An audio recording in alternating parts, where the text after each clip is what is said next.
Selamat pagi, salam jumpa dan selamat bertemu kembali dalam pembelajaran Bahasa Indonesia kelas 9 bersama saya Theodorus Rayat Pidoboli. Para siswa sekalian, pada pembelajaran kita kali ini masih terkait dengan teks cerpen. Ya, jadi di sini ada beberapa tampilan. Anda bisa melihat ada kompetensi dasar, indikator, tujuan pembelajaran, dan materi ajar. Oke, kita lihat yang pertama. Untuk kompetensi dasarnya pada pertemuan kita kali ini di KD 4.6, mengungkapkan pengalaman dan gagasan dalam bentuk cerita pendek dengan memperhatikan struktur dan kebahasaan. Dari kompetensi dasar tadi kita lihat indikator. Yang pertama, menyusun kerangka cerita pendek berdasarkan pengalaman atau gagasan. Dan yang kedua, menyusun cerita pendek berdasarkan kerangka dengan memperhatikan struktur teks dan kebahasaan. Dari indikator tadi kita lihat tujuan pembelajarannya. Setelah mengikuti proses pembelajaran, peserta didik diharapkan dapat yang pertama, menyusun kerangka cerita pendek berdasarkan pengalaman atau gagasan. Tujuan pembelajaran yang kedua, para siswa diharapkan dapat menyusun cerita pendek berdasarkan kerangka dengan memperhatikan struktur teks dan kebahasaan. Oke, baik para siswa, jadi di sini kita sudah melihat kompetensi dasar, indikator, dan tujuan pembelajaran. Selanjutnya kita masuk pada materi ajar. Ya, jadi kita lihat penyusunan teks cerita pendek berdasarkan struktur dan aspek kebahasaan.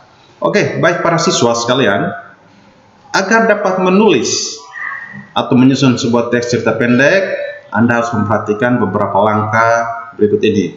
Ya, jadi yang pertama, langkah pertama ketika Anda ingin menulis sebuah cerpen, yang paling pertama adalah menentukan tema. Lalu yang kedua, menentukan sudut pandang. Yang ketiga, menentukan perwatakan. Yang keempat, menentukan latar. Lalu yang terakhir atau yang kelima, menyajikan peristiwa dalam alur cerita. Jadi ini beberapa langkah yang harus Anda perhatikan dalam menyusun sebuah cerita pendek. Kita lihat yang pertama, menentukan tema. Ya.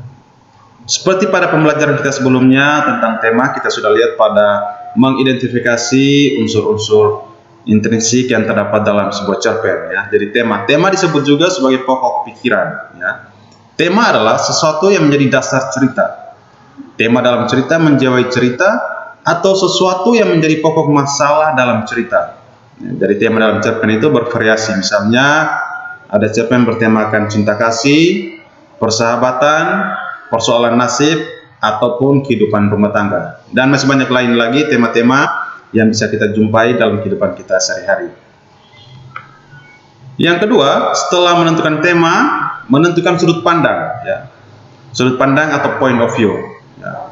Sudut pandang adalah cara pengarang menempatkan diri terhadap cerita. Dari sudut mana pengarang memandang ceritanya. Pengarang memiliki bermacam-macam teknik dalam menceritakan suatu cerita. Jadi pengarang dapat memilih salah satu sudut pandang untuk menceritakan kisahnya. Jadi di sini pengarang bisa menggunakan sudut pandang orang pertama, orang kedua, ataupun orang ketiga. Yang ketiga, menentukan perwatakan. Ya. Perwatakan berkaitan dengan sifat tokoh yang digambarkan dalam cerita pengarang. Penggambaran tokoh dalam cerita dapat menggunakan dua metode, yaitu ada metode analitik dan dramatik. Jadi di sini secara singkat, dalam menentukan perwatakan dalam menulis sebuah cerpen bisa menggunakan metode analitik dan juga metode dramatik. Kita lihat yang pertama, metode analitik. Ya. Metode analitik yaitu pengarang secara langsung memaparkan watak tokoh dengan cara menyebutkan sifat-sifatnya. Ya. Artinya apa? Artinya di sini pengarang langsung menyebutkan watak tokoh dengan menyebutkan sifat-sifatnya. Contoh, ia merasa tersinggung. Ya, sebenarnya antara tersinggung dan takut. Namun hasratnya untuk mencari Mbak Tung kuat sekali. Ia melangkahkan kakinya dalam kegelapan. Sementara di belakang masih terdengar suara-suara yang menertawakannya. Ya, jadi di sini kita bisa lihat bagaimana pengarang menggambarkan watak tokoh. Ini langsung menyebutkannya di sini. tokonya ini kita bisa lihat pada contoh berikut ini.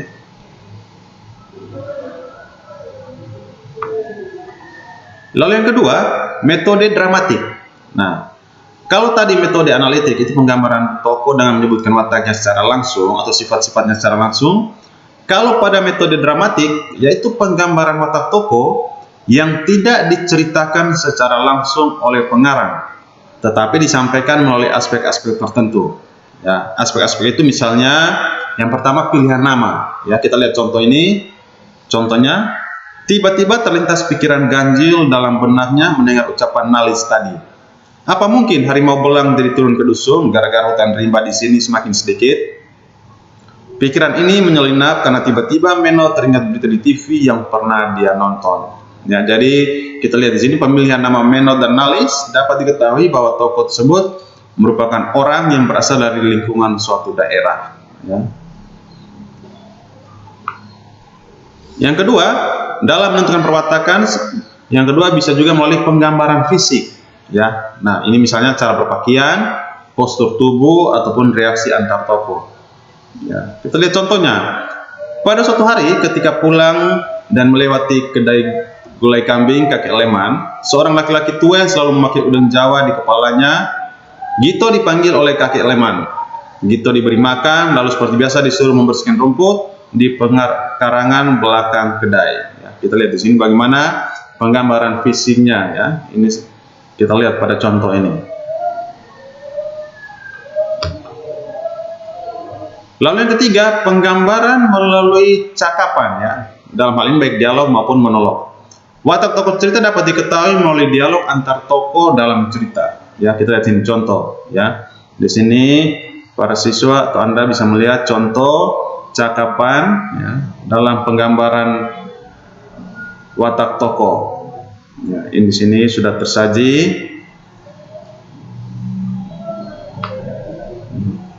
Oke. Langkah yang berikut dalam menulis sebuah cerpen, kita menentukan latar atau setting, ya. Latar merupakan keterangan tempat atau ruang, waktu, dan suasana yang terjadi dalam cerita. Pengarang harus menentukan tempat, waktu, dan suasananya yang akan digambarkan dalam cerpen yang dibuatnya. Dan ini terkait dengan menentukan latar. Ya.